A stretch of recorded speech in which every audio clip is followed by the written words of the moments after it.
Buenos días, mis queridos hermanos y hermanas, que el Señor los bendiga. Ya estamos a miércoles 3 de febrero y la iglesia hoy nos regresa a continuar con Carta a los Hebreos y con el Evangelio normal, con lo que continúa.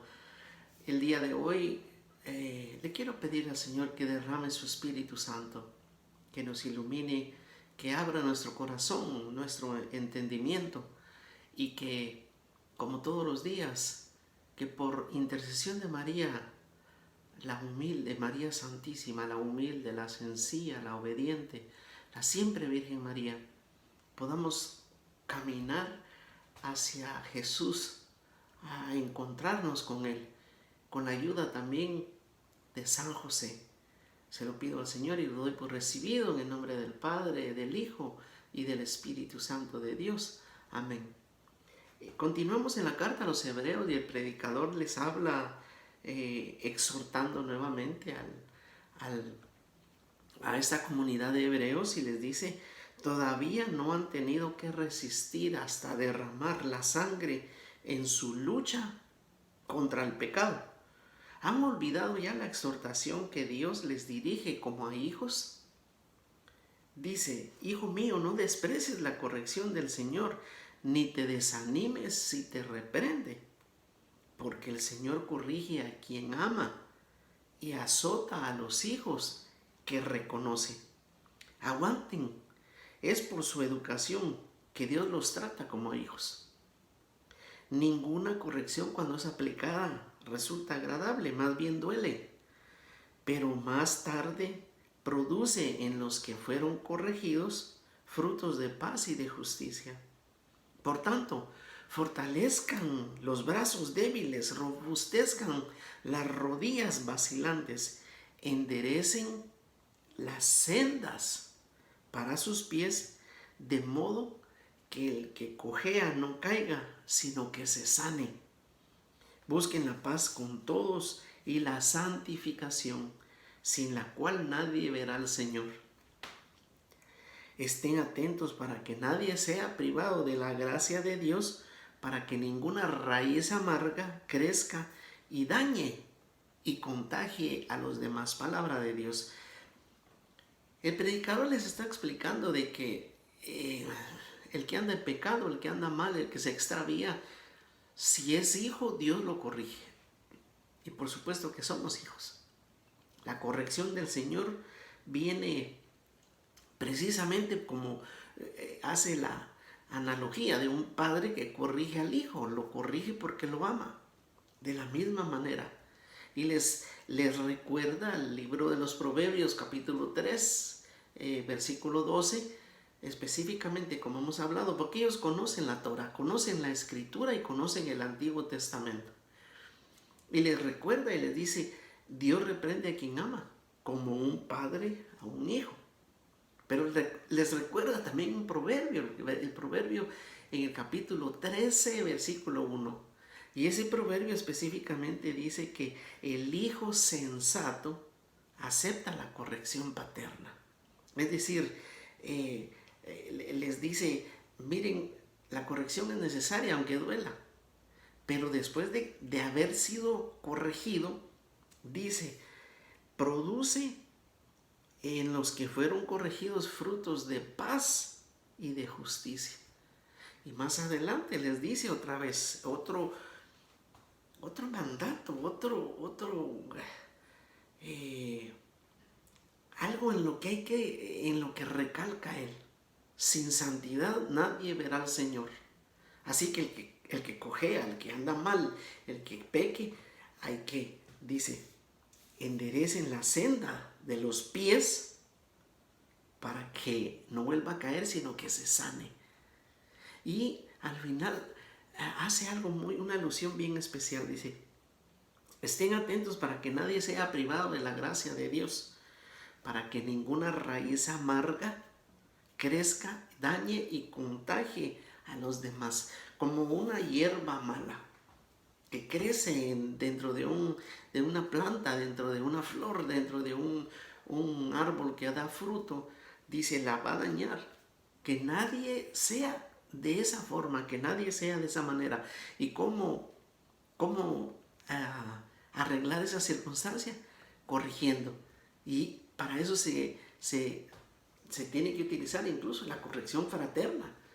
Si no es la corrección de parte de Dios, la corrección fraterna entre la comunidad es necesaria. Y esta es palabra de Dios. En el Evangelio de San Marcos, en el capítulo 6, dice la palabra de Dios que saliendo de allí, se dirigió a su ciudad acompañado de sus discípulos. Un sábado se puso a enseñar en la sinagoga. Muchos al escucharlo escuchaban asombrados. ¿De dónde saca todo esto?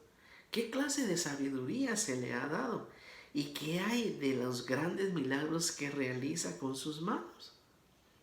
¿No es este el carpintero, el hijo de María, el hermano de Santiago, de José, de Judas y Simón? ¿No viven aquí entre nosotros sus hermanas? Y esto era para ellos un obstáculo. Jesús les decía: a un profeta solo lo desprecian en su tierra, entre sus parientes y en su casa. Y no pudo hacer ahí ningún milagro, salvo sanar a unos pocos enfermos a quienes impuso las manos, y se asombraba de su incredulidad. Después recorría los pueblos vecinos enseñando palabra de Dios. Mire, este pasaje de San Marcos para mí tiene uno de los versículos más tristes que hay en el Evangelio, y se los voy a compartir. Pero retomando el inicio, dice, fue a su tierra para predicar, para compartir. Y los de allí se sorprendieron de que, como lo conocían, era el carpintero. Aquí hay algunos pincelazos de la vida del Señor que hay que resaltar. Primero, era el carpintero, es decir, había heredado de San José el oficio de carpintero. Trabajó de carpintero. Era hijo del carpintero.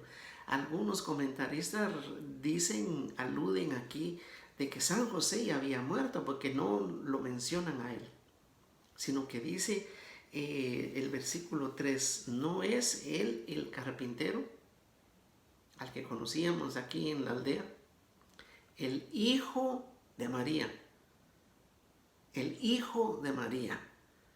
Para los que nos critican, no dice uno de los hijos de María. El hijo de María.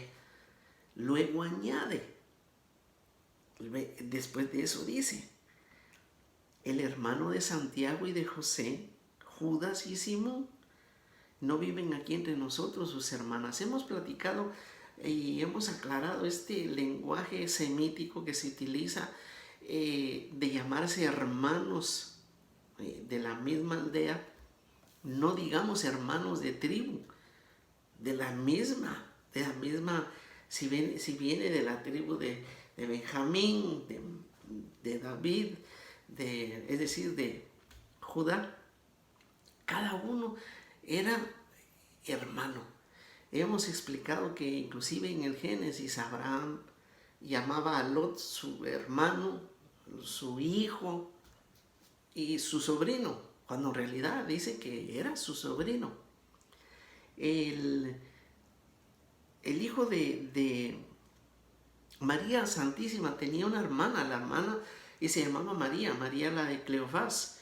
Está en Juan, en el capítulo 19, versículo 25, en donde ella está de lejos viendo la crucifixión, María la de Cleofás. María, también la nombran María, madre de Santiago el menor, madre de José, madre de Salomé, mujer de las hermanas. Entonces ellos eran primos hermanos, pero en ese lenguaje eran considerados hermanos. Pero el asunto aquí más adelante va al versículo número 5. Bueno, en el 4 Jesús dice, solo en su tierra, en la tierra de uno lo desprecian, entre los parientes y en su casa.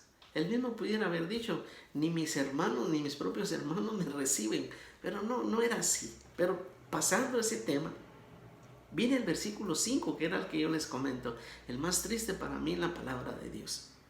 Dice así: y no pudo hacer allí ningún milagro, salvo sanar a unos pocos enfermos a quienes les impuso las manos.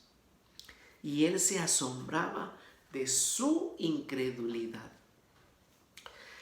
Mi querido hermano y hermana, tenemos que entender que el único que puede detener la acción y la mano de Dios es uno mismo cerrándose en la incredulidad. Por eso, en el pasaje que vimos hace poco de aquel paralítico que descendieron del techo, dice que Jesús lo sanó viendo la fe que tenían los amigos, pero tenían fe, la tenían puesta en él de que lo podía sanar. Muchas veces nosotros estamos pidiendo una conversión, muchas veces estamos pidiendo una sanación, estamos pidiendo la ayuda de Dios, estamos pidiendo, pero en el fondo como que no confiamos totalmente, como que no hemos soltado todo para el Señor. Estamos con aquel viejo adagio que dice,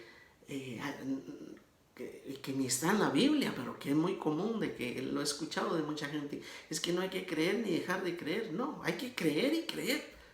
Creer con los ojos cerrados, creer que el Señor puede, tiene la fuerza, tiene el poder, la autoridad, y va a resolver y va a hacer resolver mi problema, y voy a obtener la sanación que pido, voy a obtener el milagro que quiero si yo pongo de mi fe, si yo pongo mi confianza total en el Señor.